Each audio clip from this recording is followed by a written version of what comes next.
Well, thanks, Brad and Frank, and thanks also to Mickey again for having me and us here today. It's an honor to be here, particularly with Frank and Brad, who I met over the last several months due to our shared concern over this issue. Our paths have crossed several times in the last several months in this shared concern over the current horrible APA policy. I met Brad for the first time in July at the Marjorie Kovler Center at a meeting that we had there with Dr. Steve Binke, who's here today. There were a number of torture treatment providers from the Chicago area who were there, who gave Steve an earful, including myself. Since then, I've kept in some touch with Brad. I think that my work with torture survivors over the last several years at Kovler has, I think, heightened my own response to the mounting scandals about torture over the last several years, particularly since Abu Ghraib. My own sense of shame and anger as a citizen as well as a psychologist. Not long after the hideous photos of the tormented, tortured, maltreated prisoners at Abu Ghraib were on the cover of every newspaper, and these hideous kinds of photos, a Chicago Tribune reporter came up to the Kovler Center in Rogers Park and had basically gotten consent or permission to do some interviews with survivors of torture who had settled in the Chicago area after having come from various countries of origin around the world, various places in Asia and Africa and Latin America and elsewhere, all of whom were survivors of unspeakable kinds of horrors in their home countries, torture, various forms of persecution, and had ended up in the Chicago area in very dire straits, usually in need of all kinds of services: mental health, housing, financial, medical, legal, case management, you name it. And these are the kinds of services that Kovler attempts to provide with a very small staff and a limited budget and a lot of help from volunteers of various kinds, including many psychologists. But there was an article, I believe it was May 2004 when the Abu Ghraib scandal broke, if I'm not mistaken, but it was around that time that this article was published in the Tribune about reactions of torture survivors to the Abu Ghraib scandal and kind of what it meant personally to them, experientially. And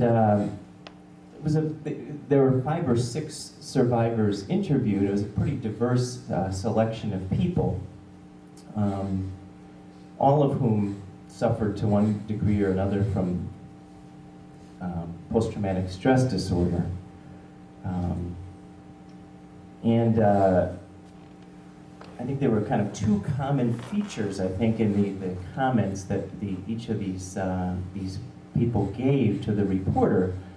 The first was that all of them suffered setbacks in their recovery in response to simply even the knowledge and the sort of visual stimuli of these god-awful photos that they would see pretty much everywhere. They were ubiquitous. In the newspaper boxes on the corner, you'd see a naked man on a dog leash, or a naked man cowering in front of a vicious military dog, growling at his genital area, these kinds of things. I mean, it was really just absolutely sickening and almost like a sort of sadomasochistic pornography that we were seeing in the news. I found myself with my young children at home.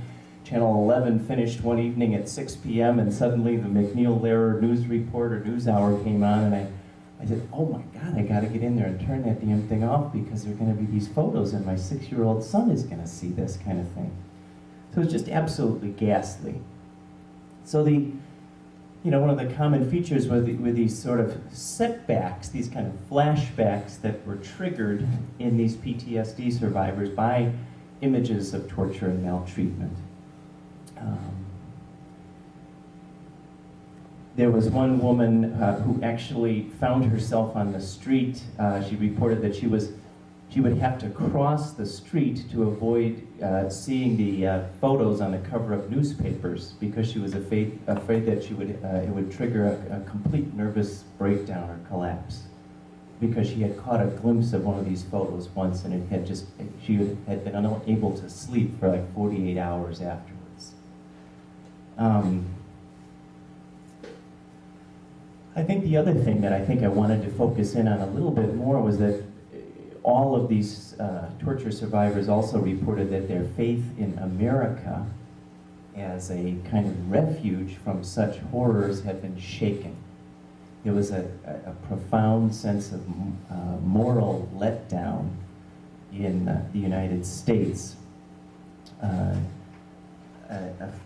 belief that the United States was better than this, they were, in a certain sense, like Frank said, disabused of by this evidence of torture. One man, an Asian man, put it this way. He said, "I always wanted America to be morally super, not just a superpower." It was a very poignant kind of a quote from that newspaper article.